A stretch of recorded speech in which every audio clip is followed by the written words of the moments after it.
بەناوی خوای بەخشندەی میهرەبان سڵاو لە ئێوە خۆشەویستان خۆشحاڵم کە لە دەرفەتێکی دیکەدا و هەروەها لە ئاڵلقەیەکی نوێی بەرنامەی نووسین و یادەوەری بە خزمەتەوەی خۆشەویست گەشتمەوە. خۆشەویستان قسە زۆرە لەسەر کتێب و لەسەر نووسەری کتێب، ینی بۆ نمونە قسەیەکەیە لەسەر ئەوەی کە کتێب وەکو بازاڕ وایە یاخود وەکو ئاوەدانی وایە و چۆن ئینسان ئەچێتە ناو ئاوەدانیەک شتی جیاوازە بینێ، ڕەنگە لە هەندێک شتیا چۆنەڵی بە خێرایی بڕوا بەڵام لە هەندێک شتی ترا سەرنجی ڕابشێشێ، هەندێک دوکان هەن ڕەنگە زۆر سەرنج ڕاکێش بن، واتە هەندێک ویزگە هەن لە ناو کتێبەکانە زۆر سەرنج ڕاکێشن مرۆڤ وەستێنن، هەشە بە ئاوڵێن کە مرۆڤ بە جۆرە لە جۆرەکان بە تەنیشتیا ڕوا و سەرنجێدا بەڵام ڕەنگە وەکو پێوی سەرنجی ڕانەکێشێ. گرنگ ئەوەیە کتێب دەبێت بە احساسێکەوە بخوێنرێتەوە یاخود بە احساسێکەوە سیر بکرێت کە ئاوەدانیتیایە، چونکە نووسەر هەوڵەدا کە ژیانێکی نموزەجی یاخود ژیانێکی نمونەی دروستکە لە ناو کتێبەکانە و سەبارەت بە نووسەرەکانی ژەوترێت نووسەرەکان لە لەحزەی نووسینە باوا بڵێن زۆر تەنیان یاخود باوا بڵێن لە خەڵۆتی خۆیانە جۆرێک لە تەنیایی هەڵەبژێرن. ئەمڕۆ یەکێک لە پاسەوانەکانی مامۆستا عەلی باپیرم بینی وتی مامۆستا مەگەر لە لەحزاتی ئاوایە مە زۆرتر ببینین، واتە مامۆستا ئەو کاتانەیە کە هەیەی زۆرترین ئەو کاتانەیە کە ئەوێ سوودی لێ وەربگرێ و ڕەنگە ئەو کاتانە بن ئەگەر شتێکی دیاریکراوی نەبێت لە ڕووی کۆمەڵایەتی و یاخود با بڵێن ئەو دانیشتانی کە لەسەر کردایەتی هەن یاخود ئەو دانیشتنە سیاسیانەیە کە هەیە ڕەنگە زۆرتر ئەو کاتانە بخۆزێتەوە بۆ خۆی بۆ ئەوەی کە بتوانێت تیا بنووسێ و لەحزەی نووسینیش ڕەنگە لەحزەی ئەوە بێ کە جۆرێک لە خەڵۆتی بوێ. قسەکردنمان جارێککە لەسەر کتێبی پوختەیەک دەربارەی ئیسلام کە هێشتا ئەم کتێبە ماوە ئێمە بخوێنینەوە قسەی لەبارەوە بکەین. سوپاس دەکەین مامۆستا لەوەی کە جارێککە ماندووبان کردی و لە ئاڵلقەیەکی دیکەی بەرنامەی نووسین و یادەوەری ئامادە بووی. سپاس بۆ ئێوە کاک پێبن بەخێر بنیاخوا هەم خۆت و هەم ستافەکەت بەخێر بنیاخوا. زۆر سپاس دەکەم مامۆستا بۆی زۆر دوور نەکەوینەوە لە ئاڵلقەی بەرنامەی ڕابردووەوەی کە جەنابەت زۆر جار باس لە ئەواکێک کە بێ شتەکان سیلسیلە بنیاخۆ سوڕەتی فاتحاش بۆ خۆی کۆمەڵی ئاڵلقەی لێک دراوە. حەزەکەم تۆزێک نزیک بمەوە لە ئاڵلقەی بەرنامە ڕابردووە هەر سەبارەت بە نزیکی و خۆشەویستی خۆی پەروەردگار بۆ ئینسانەکان. جەنابەت نووسیوتە دیارە ئەمە دیسان فەرموودەیەکی قودسیە جەنابەت نەقلەکەیتەوە، خۆی پەروەردگارە فەرمێ کە مرۆڤ خۆشویست دەبمە ئەو چاوی پێ ئەبینێ و ئەو گوێی پێی دەبیستێ و ئەو لاقەی پێی دەڕوا و ئەو ژیری پێی دەزانێ و ئەو زمانەی قسانی پێدەکا، ئەگەر داوای لێ کردم پێی دەبەخشم و ئەگەر بانجی کردم بە دەنجەوە ئەچم، لە هیچ شتێکدا کە دەیکەم دوودڵ نەبووم وەک دوودڵیم لە مردنیدا چونکە ئەو بەندەیەم مردنی پێخۆش نییە. مامۆستا ئەگەر ئەمە فەرمایشتی خۆی پەروەردگار نەبووایە ڕەنگە ینی ئینسان تۆزێک بە ترسەوە باسی ئەمەی بکردایە کە خۆی پەروەردگار ینی لە مردنی ئەو مرۆڤەیە با ئاوا بڵێن دوودڵی پیشانەیە. ئەمە چۆنە مامۆستا ئەمە چه حاڵەتێکە کە مرۆڤ ئەگاتە ئەو ئەندازەیە لە نزیکی لە خۆی پەروەردگار تەنانەت خۆی پەروەردگار لە هەڵبژاردننی مردنیشە وەکو لە فەرمودەکە هاتووە کە دەفەرمێ دوودڵم هەڵبەت وەکو خۆی پەروەردگار وەکو خۆی لله مثل الأعلى. الحمد لله وصلى الله تعالى وسلم وبارك على رسول الله محمد وآله المهتدين بهداه من الصحب والأزواج والقرابة والتابعين لهم بإحسان إلى يوم اللقاء. أو فرمودي پیغمبر صلى الله عليه وسلم كبيد قتري فرمودي قدسي داروشنك هي خويتي بلام واتاكي لخواي پروردگار و بوسروش كراوه. أو فرمودي كلا صحيح بخاري ده هاتوا ديار بسند رواياتي بسند صيغه هاتوا أوي كجنابة واتاكي تناشي كلا الرواية كاني أو همي معناي مجازية كخوا سبحانه وتعالى ده فرمي أجر بندي خوم خوش ويست دب ما أو تشاوي بي دبيني أو جوي بي دبيستي وباسي أندا مكاني دي كشيدكا واتا أجر بندي خوم خوش ويست ديارة كاتيكيش خوا بندي خوي خوش دويك كبندكش خواي خوش بوه خوا ساغ بو بيتوا يقلا بو بيتوا قلنا خوا لقوترا خلشي خوش ناوي خوا شي خوش دوه إن الله يحب التوابين ويحب المتطهرين والله يحب المحسنين إن الله يحب المتوكلين يحب المتقين يحب الصابرين كواتا خوا سبحانه وتعالى أو بنداني خوش دوين كأهل إيمان وتقوى ويقين وصبر وشكر وتوكل أوانا جاء ما بس لو دربرين وتعبير أويا كخوا سبحانه وتعالى دفرمي دبن بتشاوي دبن بجوي دبن بدسي دبن ببي واتا أندا مكاني أو بندبو خوا صلحاوة تنيا لرزامندي خوا دا كار دكن تەنیا ئەو شتانە سەرنج دەدەن چاویان تەنیا ئەو شتانە سەرنج دەدا کە خوا پێخۆشە گوێیان تەنیا ئەو شتانە دەبیستێت کە خوا حەز دەکات و هەروە دەستیان بەو شێوێت جوڵە دەکات پێیان بەو شێوێت جوڵە دەکات دڵیان تەنیا ئەو خولیانەی تێدا کۆ دەبێتەوە کە جێگەی ڕەزامەندی خوان مرۆڤ کاک پەیوەند بە ئەندازەی ئەوە کە لە خوا نزیک دەبێ ئەو شتانەی کە خوا پێی خۆشن خولیای دەچێتە سەر ئەو شتانە تا مەزرەوی دەچێتە سەر ئەو شتانە تەنیا عەوداڵی ئەو شتانە دەبێت حەز بە نزیکی لەو شتانە دەکا بە پێچەوانەشەوە ئینسان کاتێک لە خوا دوور دەکەوێتەوە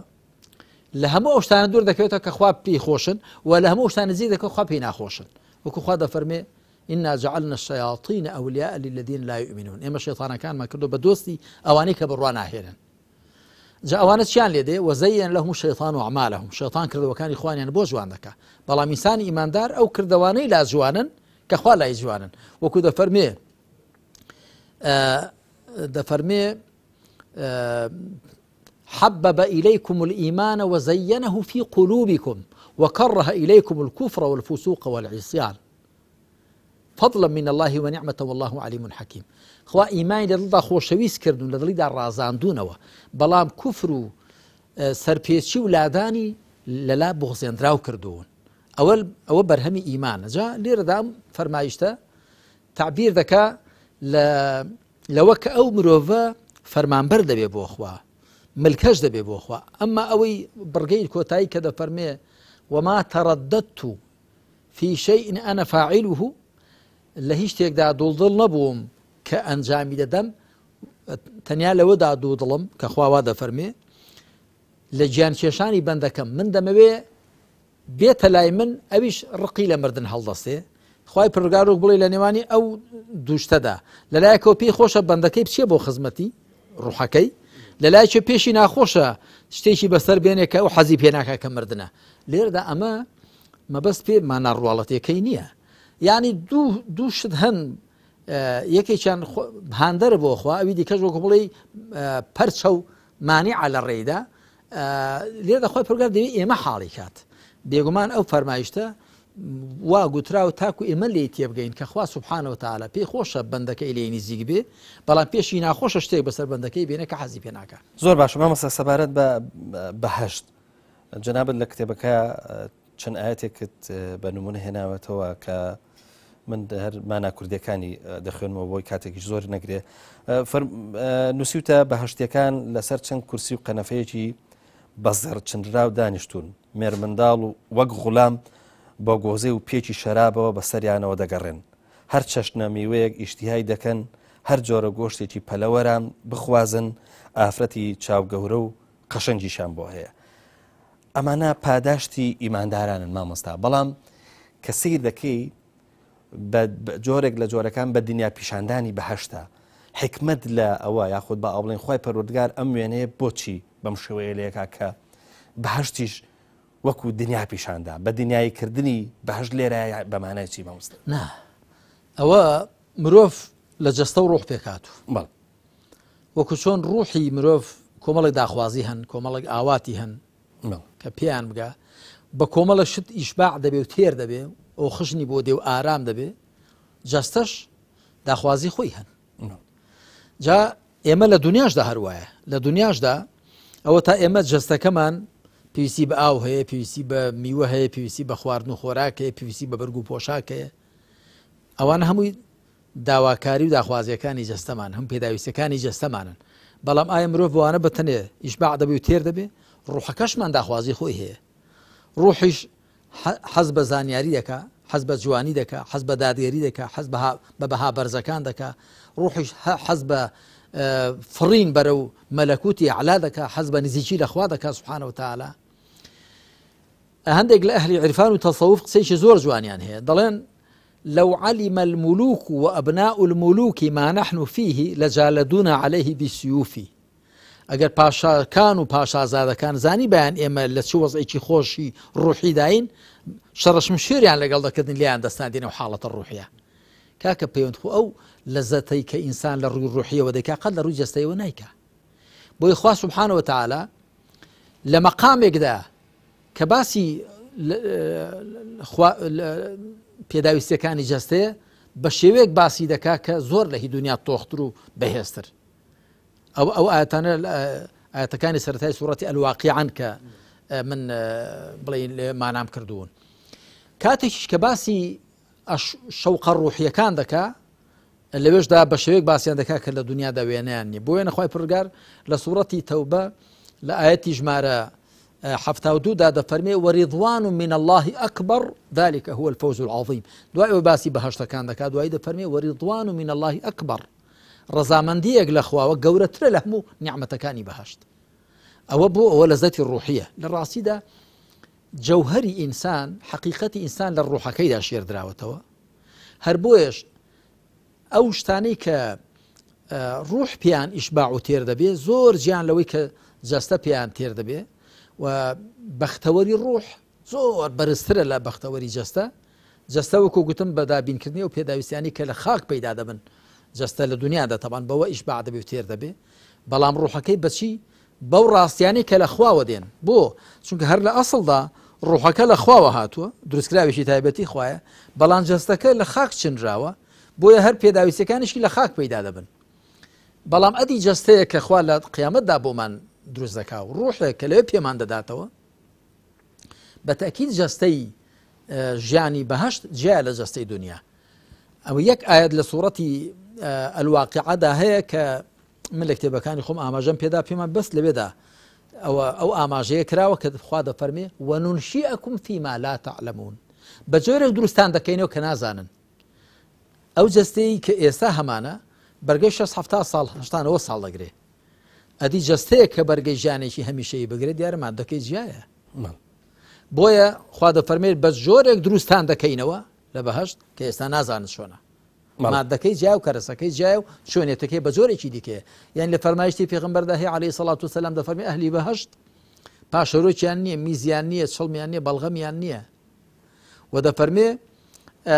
خواردنەکە کە دەیخۆن جوشاون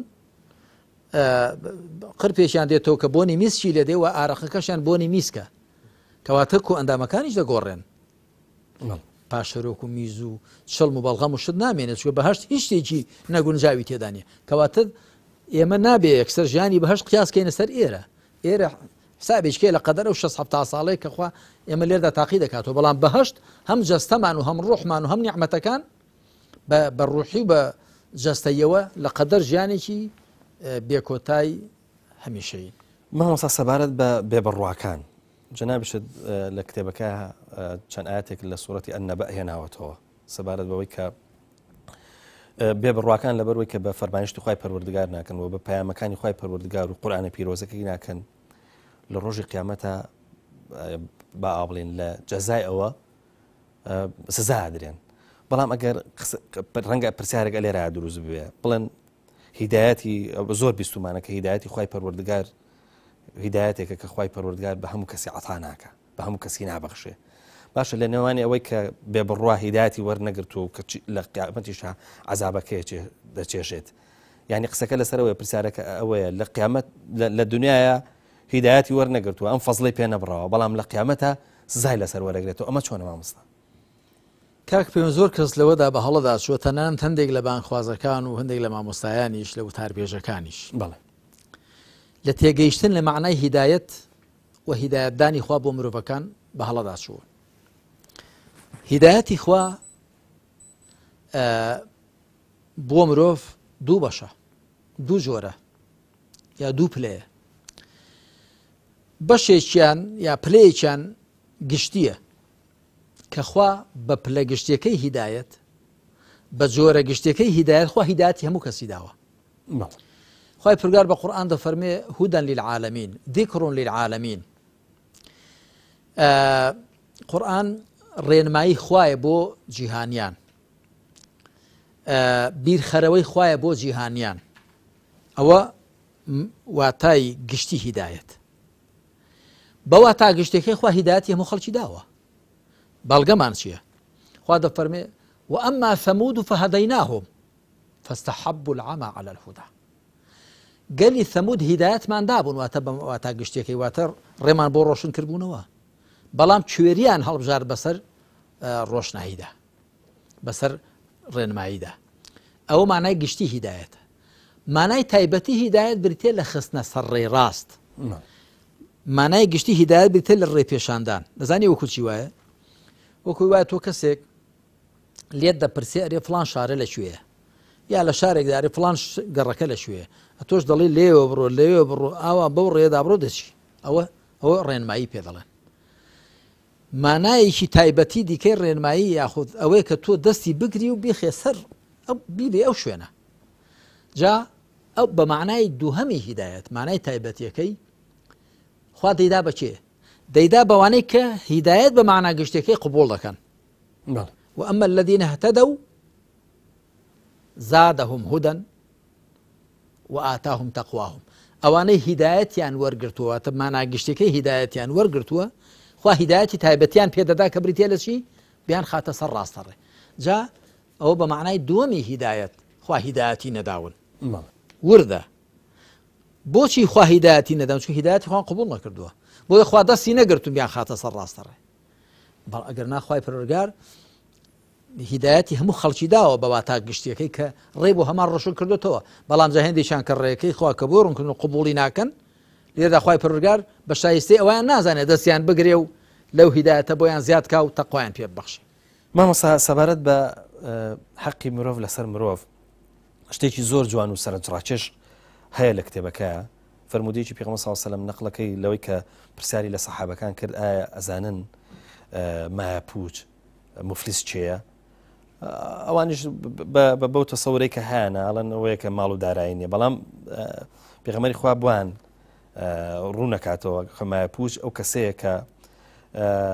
وەکو جەنابن نووسوتە نوێژ و ڕۆژوو و زەکاتی پێیە لە ڕۆژی قیامەتە بەڵام جنێوی بەم داوە بوختانی بەو کردووە ماڵی ئەوی خواردووە خوێنی ئەوی ڕشتووە ئاوا ئیدی خێری نامێنە و مستحقی دۆزەخ دەبێ ئەم فەرمودەیە مامۆستا شتێکی زۆر گرنگی تیا ئەوش ئەوەیە کە ڕاستە ئەو کەسێک کە لە دنیاە حەقی خوای جێبەجێ کردووە بەڵام لە بەرامبەریە حەقی مرۆڤەکانی پێشەل کردووە بۆیە خوای پەروەردگار یعنی عەدالەتی خوای پەروەردگار لە قیامەتە ئەوەی هێنێتەوە بەردەمی کە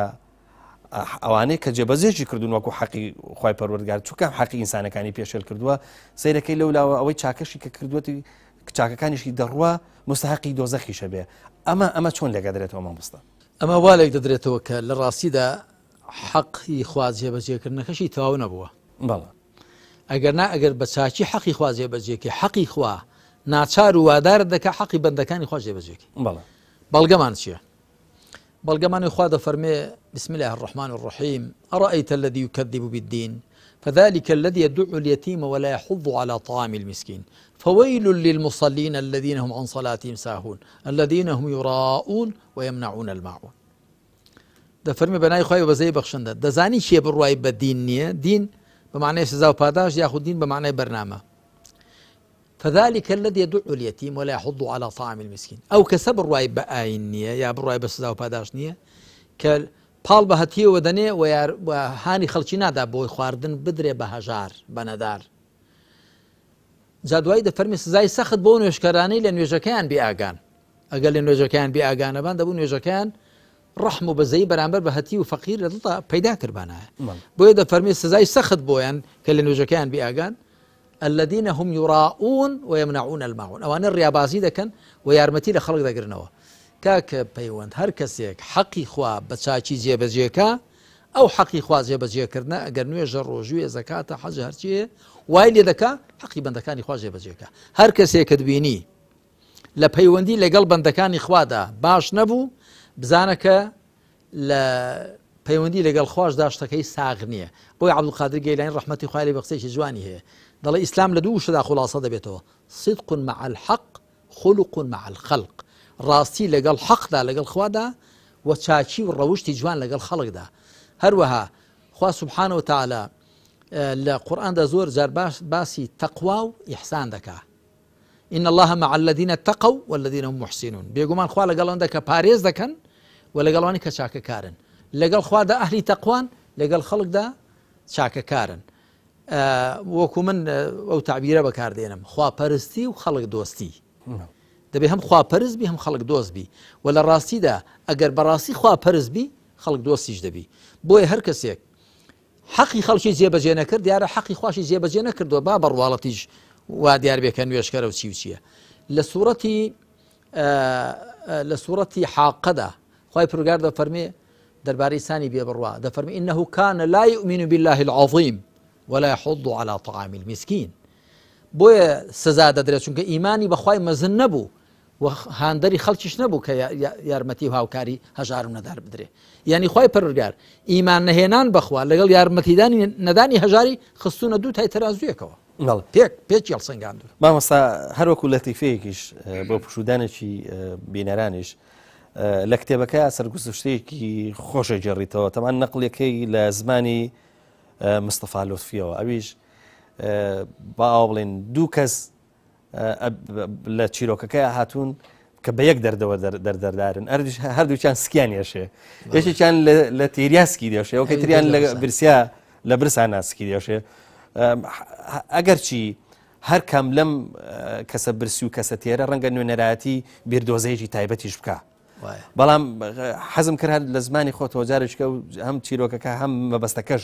چییە بۆ هێنانەوەی ئەم دوو کەسە. طبعا مصطفى لطفي منفلوطي أديبي لبناني زبردست كومال كتابه النظرات والعبارات جاء ليش الكتابة كان عند ضل شويك بو بطاقتي يعني هل وكو بسراتي شو عقي خوي بدي جرته ضل دقرام بو شو ما دربو بياسة ضل جملة نالك بو لدوره ومش بدم يوشم كبراك بو شوكي بس جو نابون خوي هالدا قوشي قلتم شيء كاكا قلت والله زقم ديشي بۆچی گوتی وڵا برسیمە دەڵێ وەندی بۆم کرا هاوکاریم کردووانە دەڵێ لەوی تێپەڕیم گوێم دیسان لە ناڵێکی بوو کە لی چوومە پێشی تەماشام کابرا لەسەر گازی پشتی ڕاشتا و ورجی دەبای کردبوو تم کاکە تۆچی تەکتی وڵا زگم دێشێ تم بۆ کتی وڵا زۆرم خواردەوە جا دەڵێ ئەوەی کە زۆری خوارد بووە چەند پارۆ زیادەی کە نەخواربان دابای بە برسیەکە هیچ چەند زیاد نەدێشا. حقیقەت ئەمە باسی تێکچوونی هاوسەنجی کۆمەلگا دەکا. دیارە من ڕەنگە لە تەفسیری ئیهدینە الصراط المستەقیم دا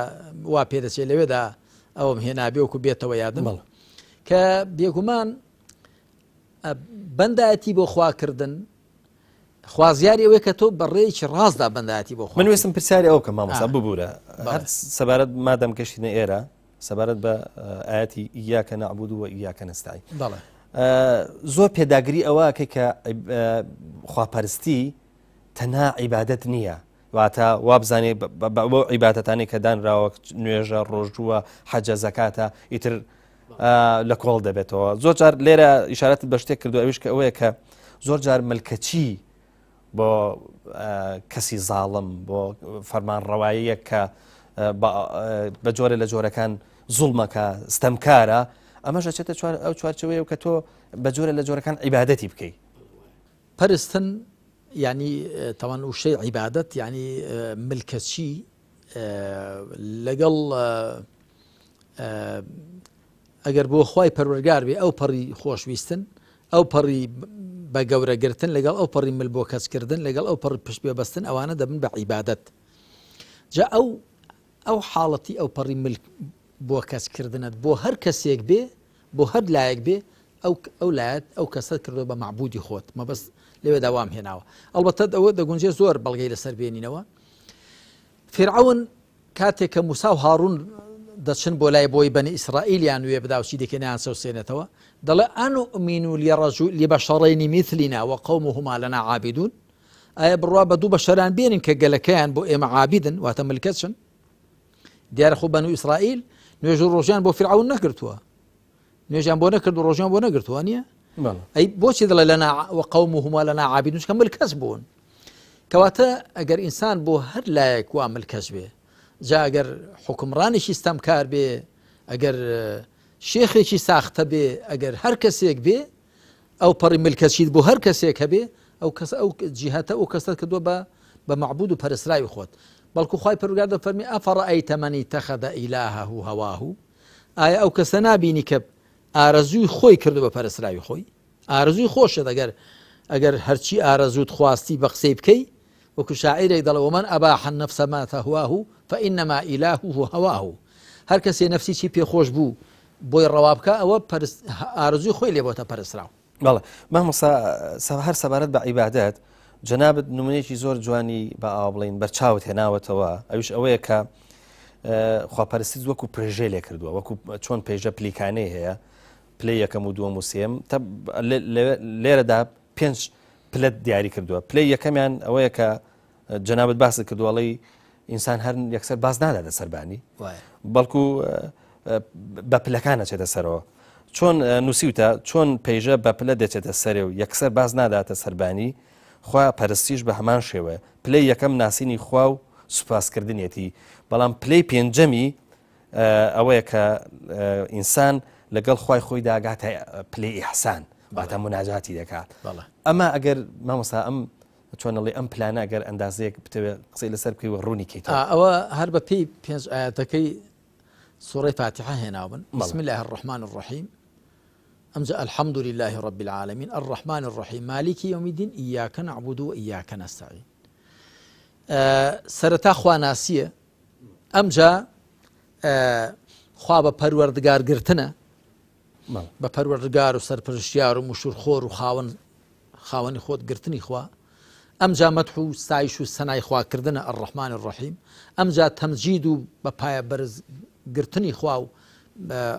خاوەندارێتی مطلق بۆ خوا بڕیاردانە پاشان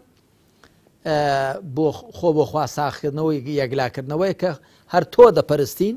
واتە ئەو پەڕی خۆشویستن و ئەو پەڕی لێترسان و ملکەچی و بە گەورەگرتنمان تەنیا بۆ تۆیە و ئیاکە نەستەعین و تەنیا یارمەتیش لە تۆ دەخوازین. بێگومان هەروەکو پێشتری گوتم لە ئاڵلقەی پێشودا گوتم هەر کەسێک ئیاکە نەعبود و ئیاکە نەستەعین ببینێ دەزان لە پێشەوەشتی دیکە هەیە تو بۆ لە خۆڕە تەنیا خوا دەپەرستی و تەنیا پشت بەو دەبەستی لەبەرەوەی کە بسم الله الرحمن الرحيم الحمد لله رب العالمين الرحمن الرحيم مالك يوم الدين ئەوانە وەکو چوار پێشەکی وان کە ئەو ئەنجامگیریان لێوە دیدێ هەر کەسێ خوا ئاوا بناسێ پێی دەڵێ خوا هەر تۆ دەپەرستم پشتیش هەر بە تۆ دەبەستم. ئاەتی دوای ئەویش اهدنا الصراط المستقيم ئەتۆ بتەوێت تەنیا خوا بپەرستی بەندایەتی بۆ خوا بکەی دەی بەڕێیشی ڕازدا بۆ ئەو بەندایەتیە بگریە بەر وەکو پێشتریش گوتم سوورەی فاتحە و هەموو سوورەتەکانی قورئان وەکو ئاڵلقەی زنجیرێک هەموویان یەکتر دەبەستنەوە. مامۆستا ئەگەر کتێبی پوختەیەک دەربارەی ئیسلامە خوێنیتەوە هەستەکەی کە مسلمانێکی وریا و زیتەڵە و هەستیاری لێ دەرەچێت ئەو کەسێک کە پابەندە بە شەرع و واروە پابەندە بە پەیامەکانی ئیسلام واتە هەر بەوەی کە مسلمانە و کە پابەندە و کە ینی با بڵێن ئەوەی کە لە چوارچێوەی دینداریە دیاری کراوە وەکو واسمان کرد نوێژ و ڕۆژ و زەکات و حەج و ئەوانە بەتەنها بەس ئەوە بەس نییە بەڵکو مسلمانێکی وریای زیتەڵی هەستیاری دەوێت لەبەرچی لەبەرەوەی کە خۆپارێزی بۆ ئینسانی ئیماندار لەوەی کە حرامەکانە ناسێ تەنانەت زۆر جار وەکو فەزڵ و هەروەها وەکو جوان ژیانکردنێک پێویستی بەوەی هەیە کە تەنانەت لە حەڵاڵەکانیش بپرینجێتەوە ینی شرت نییە نەخڕۆبوون لە حەڵاڵیشە ینی با بڵێن جۆرە لە جۆرەکان فەزڵ بێ قسەکە لەسەرەوەی مامۆستا ینی پوختەیەک دەربارەی ئیسلام بەم هەموو هەستیاریەوە پەیوەستە بە جەنابتەوە کە لە تەمەنێکات کە هەڕەتی لاویتە و خۆپارێزێکی زۆرت دەوێت ئەمە کاریگەری لەسەر کتێبەکە داناوە یاخود هەر بەجددی ئیسلام بۆ خۆی و پەیامەکانی ئیسلام و شەرع خۆی ئەم جۆرە لە مسلمان دروستەکە ئیماندار دروستەکە تاچی دیندار دروستەکە کە پێویستە هەموو کاتێک وریا بێ تاکە پەیوەند من پێم وایە هەم مرۆڤ کاریگەری هەیە لەسەر چۆنیتی وەرگرتنی ئاین و هەم ئەو ئاینش دیارە ئێستا کە تۆ تەماشای مسلمانان دەکەی خۆ قورئان یەک قورئانە سنەتی پێغەمبەر عەلەیهی سەڵات وسەلام یەک سنەتە ینی شەریعەت یەک شەریعەتە بەڵام تەماشا دەکەی جۆری لێ تێگەیشتن و پابەندی مسلمانان پلە پلەیە و جۆرا و جۆرە کەواتە ئەوە دەگەڕێتەوە بۆی کە جۆری تەلەقی و وەرگرتنی مسلمانان بۆ ئەو پەیامە و جۆری لێ تێگەیشتنی و پاشان جۆری تێدا پێگەیشتنی چۆن من دەڵام مسلمان دەبێت تێگەیشتوو بێ و پێگەیشتوو بێ هەیە تێگەیوە بەڵام پێنەگەیوە ئینسان بە عیلم تێدەگا بەڵام بە پابەندی و کارلێک پێدەگا جا ئەوە هەم مرۆڤەکان جۆری کەسایەتی مرۆڤەکان کاریگەری لەوەدا هەیە و هەم بێگومان ئاینەکەش خۆی ئێستا گەر ئیسلام نەبێ ئێستا تو کابرایکی نەسڕانی هەرچەند زۆر باش بە چوار ئینجیلەکان و پابند بێ بە پەیمانی کۆن و نوێوە کە من زۆر بەدیڕاستی وردەوە خوێندومنەوە یا بابایەکی جوولەکە هەرچەند زۆر باش بە تەورات و پابند بێ بە تەلمود و پابند بێ بەڵام چونکە خوڕافە و ئەفسانە و غەڵەت و پەڵەت و تێکدان و لادانی زۆریان تێدا کراوە هەرچەند کابرا بێوێ زۆر چاک بەڕیانەوە بەرێ دیسان هەر ناڕێک دەردەچێت بۆ چونکە لە خودی کتێبەکاندا ناڕێکی هەیە بەڵام ئیسلام لە ڕاستی لە خودی خۆیدا ڕێک و تەواوە ماوە تۆی کە ئەو مرۆڤەش هەوڵدا بە ڕێک و تەواوی لێی تێبگا و تێدا پێبگا جا من ئەگەر خوا بۆی کردبم بۆی ئاسانکردبم کاتی خۆی باشی لێ تێگەی بوو تێدا پێگەی بم ئەوە بەڕاستی چاکە و نیعمەتی خوا بە لەسەر من و من هەر لە سەرەتاوە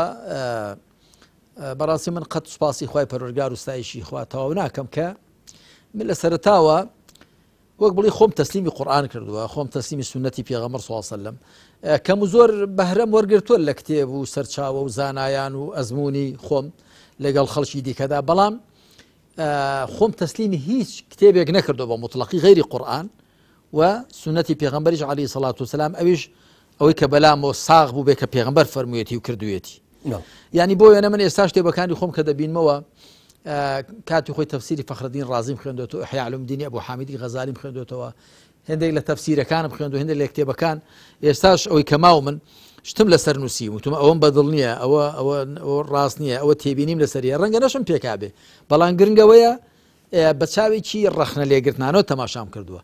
یعنی تەسلیمی مطلقم تەنیا بۆ کەلام الله هەبووە هەروەها بۆ سونەتی پێغەمبەری خوا بۆ ڕەسوول الله صلی الله علیه و سلم جا بێگومان کەسایەتی مرۆڤەکە کاریگەری هەیە بەڵام پێشێ ئەسلی دینەکە ئەسلی بەرنامەکەگە ڕاست نەبێ ئەتو هەر چەند دەگەڵیدا ڕاستکە هەر بە هیچ ناگەی بەڵێ مامەسا پێش کۆتایی جارێکە گەڕاوی تۆ بۆ ڕای چەند زانا و فەیلسوف و بیرمەندێکی خۆرئاوایی بۆی کە بیهێنی پشگیری با بڵێن بە جۆرە لە جۆرەکان ڕاکانی خۆت بکە یا خۆت پشگیری ئەو حەقیقەتە بکە کە جەنابەت لە کتێبەکە بەیانت کردووە ئەمە چ بەیاخێکی هەیە بۆ نووسەر لە وەکو بێت و یادم لە ئەلکسیسکاری لەوەشتم هێناوە لە ڕینیە دوو بۆ ئینسانێت و ئینسان شتمە لە ئەندرەژید رووسی شتم هێناوە لە سۆخارۆفۆ شتم هێناوە وایە کاکە پەیوەند من پێم وایە خوا ئەو عەقڵ و فیترەتە کە بە مرۆڤەکانی داوە ئەو عەقڵ و فیترەتە ئەگەر ساغ بێ و ڕاست بێ و خۆی ئازاد کە لە کارتێکەرە دەرەچیەکان هەموو مرۆڤەکان دەتوان حەق بدۆزنەوە کەم و زۆر لە هێڵە گەشتیەکانیدا دەتوان حەق بدۆزنەوە هەر بۆیە من تەماشام کردووە کام لەوانە ئەو قسانەی کە کردوویەتی پێم وابوو هەڵقوڵاوی عەقڵێکی سەلیمە فیترەتێکی ساغە ئەزمونێکی ڕاستە و دەگونجێ لەگەڵ ئەو حەقائیقانێکی ئیسلام هێناوێتی من هەوڵم داوە کە بە قسەکانی ئەوان زیاتر ئیسلام تفسیر کەم ئاەتەکان تفسیر کەم چەم کوواتای ئاەتەکان زیاتر لێک دەمەوە کە بڵێم ئەها ئەوەی کە خوا فەرموویەتی خەڵکی دیکەی خاوەن وجدانی زیندوو خاوەن عەقڵی سەلیمیش هەروە دەڵێن دیارە ئەوەش شتێکی ڕاستە چونکە خوای پەروەردگار لە قورئاندا ئاماژە دەکا بەوەی کە عنده علم الكتاب يعني ئەوەی کە زانیاری کتێبی لە قل كفى بالله شهيدا بيني وبينكم من عنده علم الكتاب بڵێ خوا بەسە شاید بێ لە نێوانی من و ئێوەدا کە من پێغەمبەری خوام و ئەو کەسەش کە زانیاری کتێبە پێشوەکانی لایە ئەوانیش بێنن شایدین بۆ دەدەن کە فعلا عەبدوڵای کوڕی سەلام و کۆمەڵێک لە خاوەن کتێبەکان زانایان وتیان وەڵا محەممەد پێغەمبەری خوا ناو نیشانەکانی لە کتێبەکانی ئێمەدا هەن ئێستاش لەگەڵدا بێ دوای ئەو دەستکاری کار و دەستکاریکردن و گۆڕانە هەم لە پەیمانی کۆندا هەم لە پەیمانی نوێدا کۆمەڵێک هەواڵدان هەن کە تەنیا لەگەڵ پێغەمبەری خاتەمدا دەگونجێن جا ئێمە چ لە کتێبە پێشوەکانەوە بەڵگە بێنینەوە چ لە شایەدیدانی زانایان و فەیلسوفان و هەر کامێکیان لە بواری خۆی شتێکی چاک و منطقیمان کردووە لە بەتایبەت کە بۆ دواندنی هەندێک کەس عەقڵی هەندێک کەس ڕەنگە وەکو کە قسەی زانایەکی ڕۆژاوای کە بە بەڵگەی دەهێنیەوە زیاتر لە ئاەتێک و فەرمودەیە کاریگەری زیاتر لەسەر زۆر باش مامۆستا دەخولەکم ماوە لە بەرنامەکە و کۆمەڵێک پرسیاریشم ماوە هیوادارم بتوانین ئەم پرسیارانەش بکەین لە جەنابەت تۆ لە کتێبەکەیە لەسەر زاری چەند کەسایەتیەک ڕخنە زۆر لە باوڵێن لە ژیاری خۆراوایی یەگری بەڵام مامۆستا لێر کوردەواری قسەیەکیانەیە ئەڵێ با قسێ بۆ دزیش بکەین ینی تەواوی خۆرهەڵات کە سیرەکەی لەسەر شانی ژیاری خۆرئاوایی ئەچێ بەڕێوە قسەکە لەسەر ئێرەیە ڕاستە لەم ڕوانگەی و ڕخنە زۆر گیراوە بەڵام ئەی فەزلەکانی باوڵێن ژیاری خۆراوایی ڕاستە من دیارە ئەو کتێبە کە نووسیومە لە کەش و هەوایەکدا نووسیومە کە پێویستی بەوە بووە مسلمانان هۆشیار کەمەوە مسلمانان والێ بکەم کە نەکەونە ژێر کاریگەری بیردۆزە ڕۆژ ئاواییەکان ڕۆژهەڵاتیەکان ئەو کاتە کەش و هەوا و مەناخەکەوا بووە واتە من ئەو کتێبم کە نووسیوە بۆ محاکەمەکردن و دەرخستنی لایەنی چاک و خراپی ڕۆژ ئاوا نەبووە مەبەستم وە بووە کە مسلمانان هۆشیار کەمەوە کە هەرچی چاکە و خێر هەیە لە قورئان و سونەت و لە کتێبەکەی خۆتاندا دەستان دەکەوێ و خەڵکی دیکە شایەدی ئەو ڕاستیانە دەدا و بیستومە کە خەڵک مسلمانان هۆشیار کەمە نەکەونە ژێر کاریگەری فیکری نامۆ و فیکری هێنرا و ئەوانە ئەگەر نا ڕاستە ئێمە گەر تەماشای واقعی ئێستای دنیا دەکەین فعلا زۆر لە مسلمانان بارن بەسەر ئەو بازارە و بەسەر ئەو کاروبارە و بەسەر ئەو کەلوپەلانەوە کە لە ڕۆژاوە بەرهەم دەهێنرێنەوە ئەوە ڕاستیەکە کە ئەوەش دواکەوتوێتی مسلمانان پێشان دەدا و ئەوەش پێشکەوتوێتی ئەوان پێشان دەدا بەڵام لە ڕووی تۆکنۆلۆژیا و لە ڕووی پیشەسازی و لە ڕووی دنیاداری و لە ڕووی ئیدارەدانی کۆمەلگا کە ئەوتۆ بۆ خۆت هۆ دەبینی ئێمە بەرپرسەکان ئەمیان دەبێت سەرەتان بگرن یان دەبێت کودەتیان بەسەردا بکرێت یا بە دەردی خوای بمرن ئەگەنا لا ناچن لەوێش هەر کەسە 4 ساڵ 5 ساڵ لە دەورەی خۆی تەواو لەبارەی دێتە خوارە چ هەراش ناقەومێ چ بۆش داواش ناکە بۆی تازە بکرێتەوە ئەوە بەرپرسانی دیکەی وڵاتانی ئیسلامیش دەبینی کە قەزافی 42 ساڵ لەسەر حکوم بوو حوسنی مبارەک 30 ساڵ کابرای تونس مەسەن 30 ساڵ علی عەبدوڵڵا ساڵح 20 ساڵ هەتا کودەتای بەسەرداکە قیامەتی بەسەر ئێمە وەکو یەکێ لە زانایان دەڵێ ئەمریکا لەو بینێدا شتێکم بینی لە حەفلێکی مۆسیقادا کە هاوکاری پیتاکیان کۆکردوتەوە لە ڕۆژنامەی شەرقی ئەوسەط نووسی بووی 5 سەرۆکی ئەمریکای هێنابوون 5 سەرۆک 5 سەرۆکی ئەمریکا الرئیس السابق الرئیس الأسبق ئێمە هیچ سەرۆکی پێشێن یار پێش دەبێت چێک بمرە زاوزار ڕێوی دیکە دەبێت مامۆستا سەبارەت بە ژیاری ئیسلامیش وەلو ینی نمونێ زۆر تازەم تیا نەبینی ینی سەبارەت بە ژیاری ئیسلامی بەڵام دوو شتی تیا بوو زۆر سەرنجڕاکێش بوو یەکیان شیردۆشینەکەی خەلیفە ئەبوبەکر هەتاک ڕۆژێک کە بۆ ماڵێک و مناڵەگەڵێ ئاوە شیردۆشەکەیە لە زمانی خەلافەتەکەیە ئەوەیە کە دایکی لێ وڵای خەجاڵەتی ینی مناڵەکە وتێتی لە باتیوێ بڵێ ئەمە خەلیفەی مسلمانانە وتی ئەوە شیردۆشەکەیە و جگە لەوەش لەو بەشەیە کە باسی وەقفت کردووە شتێک زۆر سەرنجی ڕاکێشەم ئەویش ئەوەیە کە شتێک لە ماڵ وەقف کراوە بۆ ئەوانەی کە دەنجیان خۆشە کە شەوانە سرود و گۆرانی بڵێن بۆ ئەوەی کە دەردەدار و خەمبار و ئەوانە بەحەوێنەوە ئەوەی سا بۆهرێمی کوردستان زۆر پێویستە ئەوە زۆر سەرنج ڕاکێش بوو بەڕاستی ئەوە لەسەر دەمی عومەری کوڕی عەبدولعەزیزدا بکە بە 5مین خەلیفەی ڕاشید ناسراوە لە سەردەمی ئەودا زۆر بەدەم شینە چەو ساوەکانەوە چوون نەکرد ئەوەندە بەڵکو دڵ لە سەردەمی عومەری کوڕی عەبدولعەزیزدا ئاژەڵی بەرهەڵدا جا ئەگەر سەگ بوایە ئەگەر کەر بوایە ئەو ئاژاڵانی کە بەرهەڵدا دەکرێن بە کەڵکی خزمەت نامێنن شوێنی دیاریکرای بۆ تەرخان کردبوون و کەسانێکی کە خزمەتیان بکەن ئالیکیان پێ بدەن ینی شارستانەتی ئیسلامی نمونەی زۆر جوان و پڕشنگداری تێدا هەیە هەرچەندە دیارە شەڕ و شۆڵ و ئاژاوەش بووە بەڵام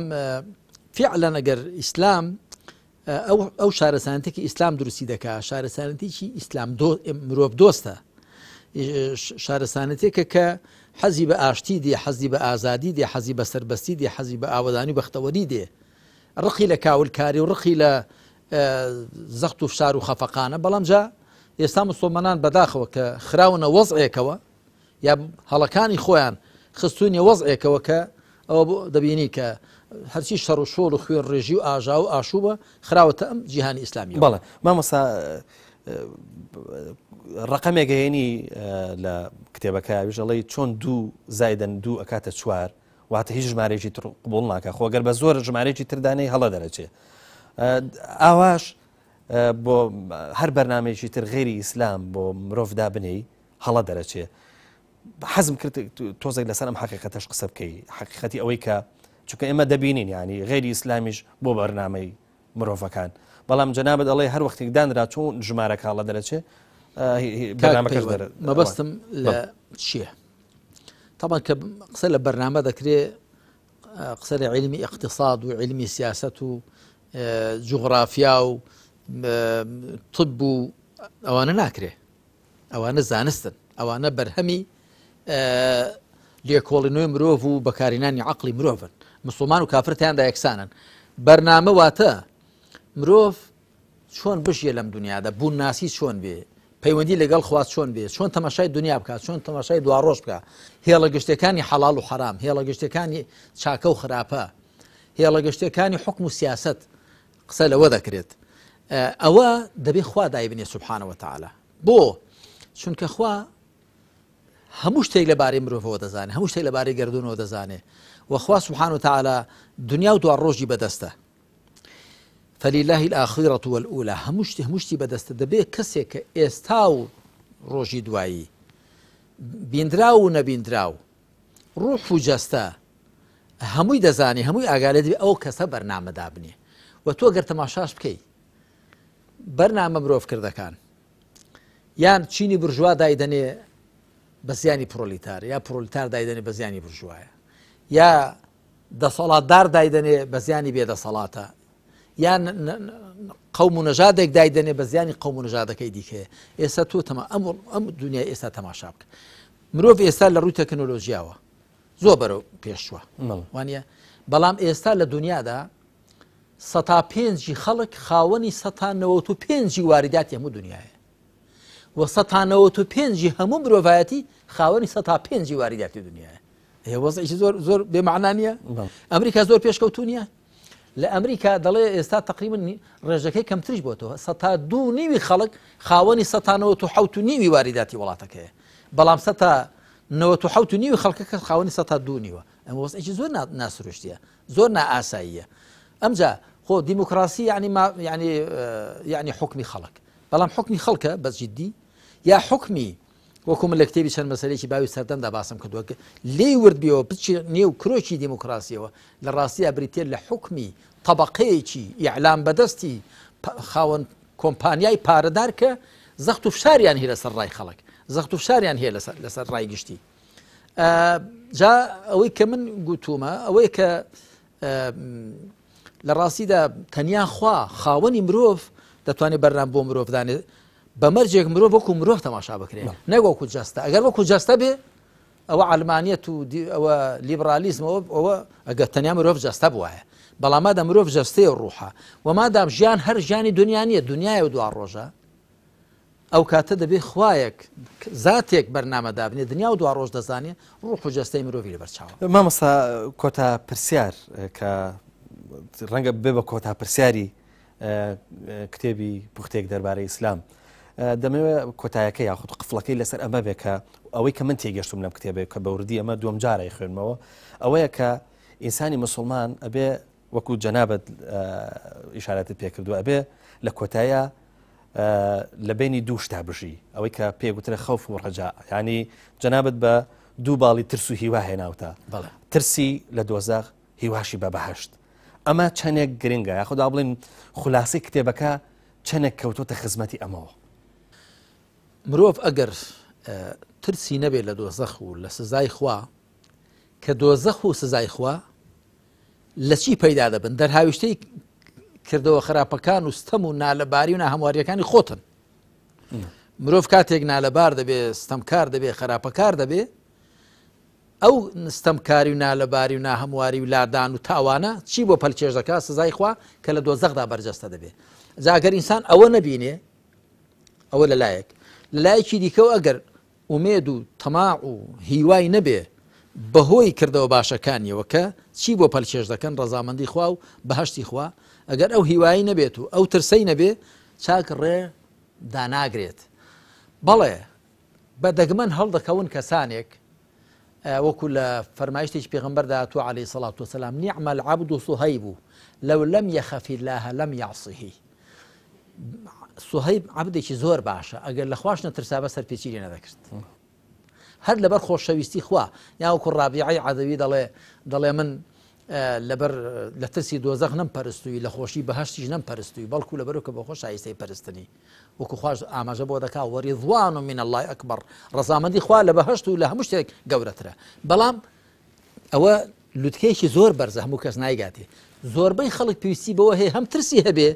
لە لادان و تاوانەکانی خۆی کە دوایی تووشی دۆزەخی بکەن، هەم ئومێدیشی هەبێ، دڵخۆشیشی هەبێ بە پاداشتی خوا کە لە بەهەشتی خوا دەبەرجەسێ. حاڵەتی ئاسایی مرۆڤەکان وایە. ئەڵبەتە ئەوانی دیکەش پێغەمبەران عەلەیهیم سەڵات وسەلام پەنایان بەخوا گرتووە لە دۆزەخ و داوای بەهەشتیان کردووە. چونکە هەندێک لە ئەهلی تەسەوف دەڵێن نا ئینسان ئەگەر بێت و مسڵمانێکی زۆر ڕاقی بێ هەر گوێ ناداتە بەهەشتی، گوێ ناداتە دۆزەخ. ناوان نییە، وانە. بەڵێ جارێ وە لە کاتی هەڵچوونێکی عاتیفی شتێکی سۆزداری و عاتیفی دەگونجی هەستێکی وای بۆ دروست بێ. بەڵام حاڵەتی تەندروست دەوەیە کە وەڵا ئینسان دەبێت لە سزای خوا بترسێ کە بەهۆی لادان و تاوانەکانی خۆی بۆ پیا دەبێ و دەبێت دڵشی بە بەهەشتی خوا خۆش بێ. بەڵام بێگومان ڕەزامەندی خوا لە بەهەشت گەورەترە و تووڕەی خوش لە دۆزەخ گەورەترە. چونکە تووڕەی خوا ئەوە ترسە معنەویەکەت بۆ دروستەکە، دۆزەخی خوا ترسە جەستەیەکە. هەروەکو ڕەزامەندی خوا خۆشەویست نیعمەتە معنەویەکەیە، بەهەشتی خوش نیعمەتە جەستەیەکەیە. ئەوەی کە ئاماژەت پێدا فعلەن ئینسان دەبێ بەو دووباڵە بەرەخوا حەڕەکەت بکە، بە هیچ لایەندا لاتەڵ و لاسەنگ نەبێ، هەم ترسی هەبێ لە سزای خوا و هەم دڵخۆشی هەبێ بە پاداشتی خوا. خوا لەو کەسانە مامجێڕەکە بە دووباڵی ترس و هیوا بەرەخوا لە شەقەی باڵدەدەن و دەڕۆن و بەرز دەبنەوە. ئامین. مامۆستا ئێمە 4 ئەڵقە قسەمان لەسەر پوختێک دەربارەی ئیسلام کرد کە زیاتر لە 3 سەعات و نیو قسەکردنە. دەشێ من باوە بڵێن پرسیارێکم نەکرد بێ کە جەناب هێشتا مەبەست بێ کە وڵامێکی لەسەر بدێ. ئەگەر شتێک ماوە کە من درکم پێ نەکرد بێ، خوێنەرێکی باش نەبوو بم، جەنابەت دەکرێت بەس ئینشاڵڵا جەنابەت خوێنەرێکی باش بووی. بەڵام بێگومان ئەو کتێبە دیارە زیاتر هەڵدەگرێ، بەڵام خۆ ئێمە هەرو کتێبەمان نییە، کتێبی دیکەشن لەبەرەوە جەنابیشە دەست خۆش بێ. پرسیاری زۆر باشت وروژاندن و منت وا لێ کرد کە زۆر لە یادەوەریەکانی خۆشم باسکەم بە تایبەت لە ئەڵلقەکانی پێشوودا و لەو ئەڵقانی دوایشدا هەندێشتم باس کرد کە ڕەنگە لە کتێبەکەدا بۆ شێوە نەهات بن. من دەستخۆشی لێ دەکەم جارێکی دیکەش وەخوا بە لوتف و کەڕەمی خۆی یارمەتیماندا زیاتر کارلێک بکەین لەگەڵ فەرمایشتەکەیدا. سوورەتی فاتحە، سوورەتەکانی دیکەی قورئان بێگومان فەرمایشتی خوا لە قەدەر خوایە. منەوە دەیکەمە کۆتا قسەم، فەرمایشتی خوا لە قەدەر خوایە. یعنی خوا چەند جیاوازە، چەند دوورە لە دروستکراوەکانی کە لە هیچدا دروستکراوەکانی ناسی، دروستکراوەکانی لە هیچدا وەکو ئەو ناچن، فەرمایشتەکەشی هەروایە. بەڵام بەخوا کاکە پەیوەند کاتێک ئینسان ئەو لەزەت و چێژە لە کەلام وڵا دەکات لە فەرمایشتی خوا دەکات کە بە دڵێکی ساغ و سافەوە خوا بۆمان بکە لەگەڵ فەرمایشتی خوادا ڕوبەڕوو بێتەوە. و یەکێ لە خواناسان و لە عاریفە گەورەکانیش دەڵێ ئەگەر ویستت بزانی لای خوا چۆنی، قەدرت چەندە، تەماشا بکە بزانە بەس چێوە سەرقاڵی کردووی، چ شتێک زیاتر جێگەی مەبەست و جێگەی گرنگی پێدانتە، ئەو تۆ لە قەدەر ئەوە لای خوا قەدر و حورمەتت هەیە. خوا وامان لێ بکە کە ئەو گرنگی پێدانەی بە فەرمایشتەکەی دەیدەین، بە کتێبەکەی بە بەرنامەکەی دەیدەین، لە هەموو گرنگی پێدانێک گەورەتر بێت تاکو لای خوا حورمەت و قەدرێکی باشمان هەبێت. زۆر بەڕێز مامۆستا عەلی واپیر نووسەری کتێبی پوختێک دەربارەی ئیسلام، سوپاست دەکەین. سپاس بۆ جەنابیشت کاک. بەڵە خۆشەویستان بەم شێوەیە بە ماڵ ئاواییکردن لەم ئەڵخەی ئەم بەرنامەیە ماڵ ئاواییتان لێکەین لەوەی کە لە ناو کتێبی پوختێک دەربارەی ئیسلامە بەچێتانەی هێڵین بۆ ئەوەی کە ئەو کتێبە بتوان بخوێنەوە بەدەستی بگەن بە دڵنیاییەوە ئەو کتێبە وەکو مامۆستاش فەرمووی لە ئاڵلقەکانی ڕابردووە ئەو کتێبە ئەگەر ئێستاش بینووسی ڕەنگە باوا بڵێن ینی شتێکی کەمی لێ دەستکاری کردای وەکو خۆی هێشتەوە کە لە پێشەجێکەشان نووسیوێتی یەکێکە لە کتێبە باشەکان. هیوادارم ئێمە توانی بێتمان وێنایەکی باش بۆ ناوەڕۆکەکەی بکەین تاکو بە گەشتنەوەیەکی دیکە کە هیوادارم بچینە سەر کتێبێکی تر کتێبی ئیسلام و ڕێچکەکانە ببورن کە کتێبی ئیسلام و ڕێچکان ئینشاءڵڵا بە خزمەتان نەگەیشتنەوە تاکۆ کاتە بە هەمووتان بە خوای گەورە سپێرین خواتان لەگەڵ.